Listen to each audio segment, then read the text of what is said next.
बिस्मिल्लाह। हाँ जी, DNA, jeans, chromosomes, इन सबको discuss करने के बाद हमने रेप्लिकेशन, ट्रांसक्रिप्शन, ट्रांसलेशन वो सारा डिस्कस किया। तो उसके बाद अब जो हमने डिस्कस करना है वो है म्यूटेशन। म्यूटेशन क्या है? डीएनए हमने कहा था कि एक डबल स्ट्रैंडेड स्ट्रक्चर है जिसके दो स्ट्रैंड्स होते हैं। आरएनए डीएनए को कॉपी करके बनता है, डीएनए को रीड करके आरएनए बनता है। इस प्रोसेस को हमने ट्रांसक्रिप्शन कहा था। और फिर इस ट्रांसक्राइब्ड आरएनए की ट्रांसलेशन से आगे बनती है प्रोटीन्स। प्रोटीन्स किससे बेसिकली बनती है? इमाइनो एसिड से। इमाइनो एसिड्स के ज्वाइन करने से प्रोटीन्स बनते हैं। प्रोटीन्स के बनने के लिए इमाइनो एसिड्स के लिए इंफॉर्मेशन कहाँ से आती है? आरएनए। आरएनए किसको रीड करके बनता है? डीएनए को रीड करके बनता है। ठीक है। म्यूटेशन क्या होती है? म्यूटेशन का मतलब होता है चेंज होना। चेंज क्या आता है कि ये जो न्यूक्लियोटाइड्स आपको नजर आ रहे हैं, थायमीन, एडेनिन, साइटोसिन, गुआनिन, ठीक है, इनके अंदर चेंज आ जाते हैं। चेंज क्या आता है कि जैसे टी है तो टी की जगह पे जी आ जाए, या सी आ जाए, या ए आ जाए। इस तरह करके कोई एक न्यूक्लियोटाइड चेंज हो जाए तो इसको हम कहते हैं डीएनए में म्यूटेशन हो गई है। अगर एक चेंज हो, ये जो न्यूक्लियोटाइड है, किसी एक न्यूक्लियोटाइड का जो चेंज होना है, इसको हम कहते हैं पॉइंट म्यूटेशन। लेकिन इस एक से ज्यादा भी चेंज हो सकते हैं। ठीक है। म्यूटेशन सिर्फ पॉइंट म्यूटेशन नहीं होती, बल्कि मुख्तलिफ, यानी कि ये जो न्यूक्लियोटाइड्स इसको हैं ज्यादा भी चेंज हो सकते हैं। ठीक है। तो इसको फिर हम कहते हैं ये क्या है? म्यूटेशन। अगर एक बेस पेयर चेंज हो तो उसको हम कहते हैं ये पॉइंट म्यूटेशन। ठीक है। अब जब म्यूटेशन डीएनए में आती है तो आगे जो आरएनए बनता है वो भी डिफरेंट होता है। ठीक है। अब जो यहाँ पे देखिए आरएनए क्या बना है, यहाँ पे जिस तरह सीक्वेंस था, मैम आप ब्रेक हो रही है। बोलिए, वही सीक्वेंस, जो सीक्वेंस ऊपर था वही सीक्वेंस यहाँ पे भी है, नीचे आरएनए में भी है। कि डीएनए में अगर कोई चेंज आ जाता है तो उसको हम कहते हैं म्यूटेशन। अगर एक बेस पेयर का चेंज आ जाए तो उसको कहते हैं पॉइंट म्यूटेशन। जब डीएनए में म्यूटेशन होती है तो आरएनए में भी चेंज आ जाता है। जब आरएनए में चेंज आता है तो जो रिजल्टेंट प्रोटीन होती है जो इसको रीड करके बनती है, उस प्रोटीन के अंदर भी चेंज आता है। अब वो चेंज कैसे आता है कि ये जो आपको नजर आ रहे हैं ना, ये अमीनो एसिड्स हैं, मिथियोनिन, अर्जिनिन, टायरोसिन, ल्यूसीन। ठीक है। अब ये जो मिथियोनिन है, ये कैसे पता चला कि यहाँ पे मिथियोनिन आएगा प्रोटीन में? ये इस कोडॉन से तीन तीन बेस पेयर मिलके एक कोडॉन बनाते हैं। ए यू जी जो है ये एक कोडॉन है और ये किसको कोड करता है? मिथियोनिन को।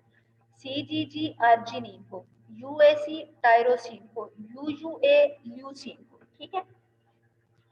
अगर यहाँ पे फर्ज करें जी की जगह पे यहाँ पे आ जाता है सी, सी सी जी हो जाता है, तो अब यहाँ पे जो चेंज आ गया तो आर्जिनिन के लिए तो सीजीजी होना चाहिए था। अब यहाँ पे सी सी जी हो जाए, या सी ए जी हो जाए, या सी यू जी हो जाए। ठीक है। इस तरह करके कोई चेंज आ जाता है तो वो फिर आर्जिनिन को कोड नहीं करेगा बल्कि कोई और इमाइनो एसिड होगा। अब जब इस तरह से इमाइनो एसिड डिफरेंट हो जाएगा तो उससे जो प्रोटीन बनेगी वो भी डिफरेंट होगी। बाज दफा ऐसी म्यूटेशन होती है कि जो प्रोटीन बनती है म्यूटेशन के बाद भी वो फंक्शन जो उसका होता है वो परफॉर्म कर सकती है।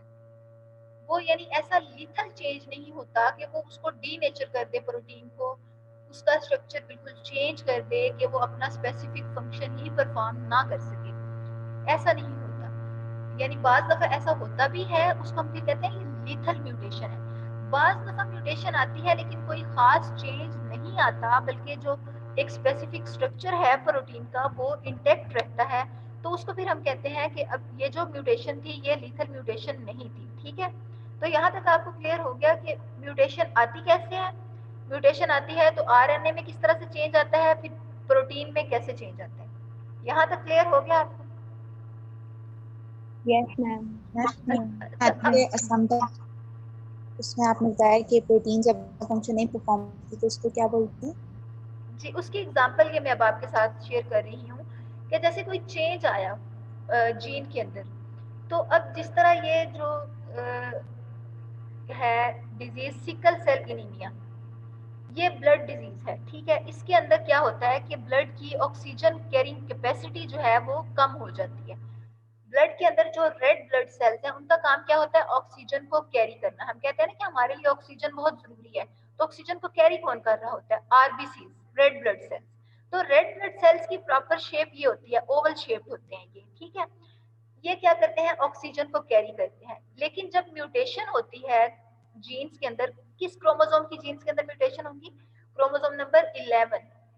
ये 23 पेयर्स है ना, तो इसमें जो पेयर नंबर 11 है उसके अंदर जीन के अंदर म्यूटेशन होती है। कैसे म्यूटेशन हो रही है कि नॉर्मल जो क्रोमोसोम के अंदर जो जीन थी उसके अंदर क्या था, CTC, तो यहाँ पे क्या हो गया, CAC, टी की जगह क्या आ गया, ए, ठीक है।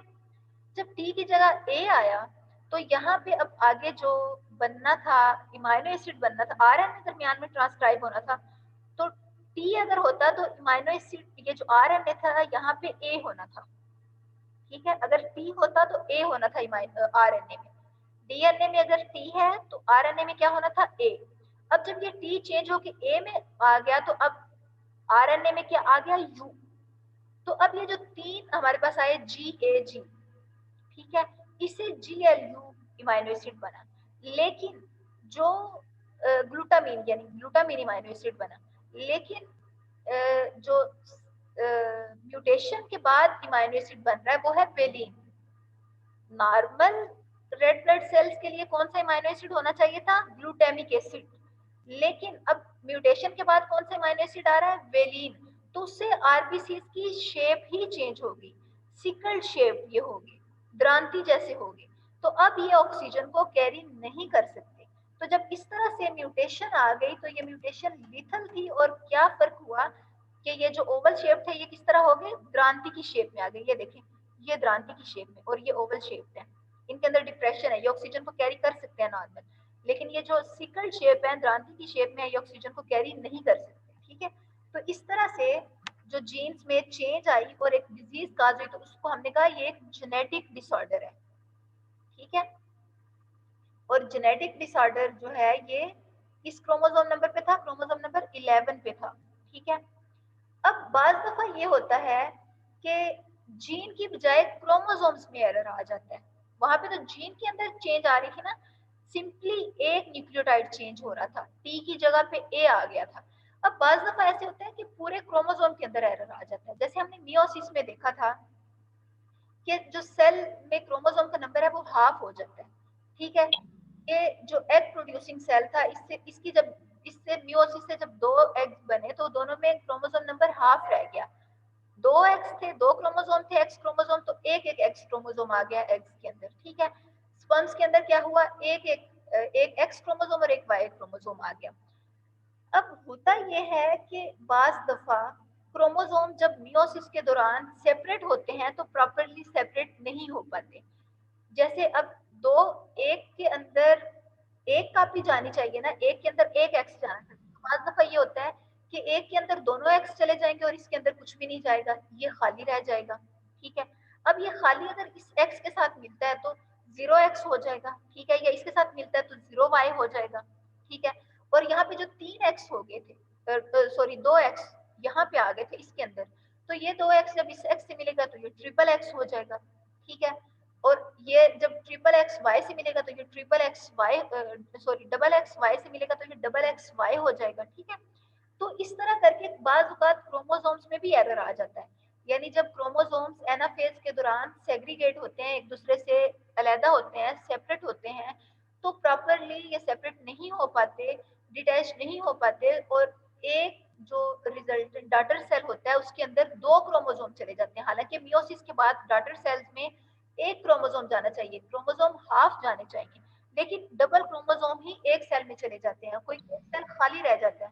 तो इस तरह क्रोमोसोम्स में जब एरर आता है तो जो 23 क्रोमोसोम्स होने चाहिए थे वो कितने क्रोमोसोम्स होंगे, 21। या फिर 20 जो क्रोमोसोम नंबर जो है वो इंक्रीज हो जाएगा। तो अगर क्रोमोसोम कम होते हैं तो उससे भी फिर जेनेटिक डिसऑर्डर होते हैं, और अगर क्रोमोसोम नंबर इंक्रीज हो जाए तो उससे भी जेनेटिक डिसऑर्डर होता है। ठीक है, अब क्रोमोसोम नंबर अब यहाँ पे देखिए 2 क्रोमोसोम की एक पेयर के साथ एक एक्स्ट्रा क्रोमोसोम है, क्रोमोसोम नंबर 13, यहाँ पे एक एक्स्ट्रा क्रोमोसोम है। अब एक्स्ट्रा क्रोमोसोम से क्या कौन सा यहाँ पे सिंड्रोम आ रहा है, कौन सा जेनेटिक डिसऑर्डर आ रहा है, पेटवा डिसऑर्डर। ठीक है, इसको ट्राइसोमी भी कहते हैं। ठीक है, अब यहाँ पे डाउन सिंड्रोम, यहाँ पे क्या है, एक क्रोमोसोम कम है। ठीक है, तो इसको हम कहेंगे डाउन सिंड्रोम, यानी क्रोमोसोम एरर हो, कोई क्रोमोसोम कम हो या क्रोमोसोम ज्यादा हो जाए, तो दोनों सूरतों में जो डिसऑर्डर होगा उसको हम कहेंगे जेनेटिक डिसऑर्डर। तो जेनेटिक डिसऑर्डर जो है वो क्रोमोसोम्स की वजह से भी हो सकते हैं और जीन्स के अंदर म्यूटेशंस की वजह से भी हो सकते हैं। ठीक है, तो अब कुछ और हम जेनेटिक डिसऑर्डर्स के नाम देख लेते हैं। जैसे आप देखते होंगे कि at the time of birth कुछ इन्फेंट्स के अंदर क्या होता है, कुछ बेबीज के अंदर क्या होता है कि उनका लिप जो है वो क्लेफ्ट होता है। ठीक है, यानी लिप आपस में ज्वाइंट नहीं होता, या फिर बाज़ औक़ात किसी का पैलेट क्लेफ्ट होता है, यानी जो तालू है वो कटा हुआ होता है, वो तालू ऊपर से जो जुड़ा हुआ नहीं होता। तो ये भी एक जेनेटिक डिसऑर्डर है। ठीक है, उसके अलावा कुछ जेनेटिक डिसऑर्डर्स हम देख लेते हैं। जैसे आप देखिए कलर ब्लाइंडनेस, कलर ब्लाइंडनेस क्या है, जेनेटिक डिसऑर्डर है।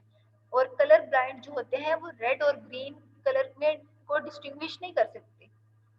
ठीक है, उसके अलावा डायबिटीज भी जेनेटिक हो सकती है, यानी डायबिटीज की भी जेनेटिक काज हो सकती है, कोई जो जीन्स के अंदर कोई म्यूटेशन आ जाए। ठीक है, उसके अलावा डाउन सिंड्रोम जैसे हमने देखा, हीमोफीलिया, थैलेसीमिया, हंटिंगटन डिजीज, ठीक है, या फिर हाइड्रोसिफेलस, ये जो डिफरेंट या ये जो है मार्फन सिंड्रोम, मस्कुलर डिस्ट्रॉफी, ठीक है, सिकल सेल एनीमिया, डे सेक डिजीज, सेरिब्रल पैल्सी, ये सारे क्या है, ये जेनेटिक डिजीजेस हैं। स्पाइना बाइफिडा, इनमें क्या होता है, कोई जीन्स जो है या क्रोमोसोम जो है उनके अंदर कोई म्यूटेशन हो जाती है और उससे फिर जो बेबीज हैं उनके अंदर डिसऑर्डर्स होते हैं। ठीक है, तो इनकी डिटेल में आपको जाने की जरूरत नहीं, लेकिन आपने इनके नाम याद रखने हैं कि मुख्तलिफ जीन्स के अंदर म्यूटेशन होने से मुख्तलिफ जेनेटिक डिसऑर्डर्स जो हैं वो हो सकते हैं।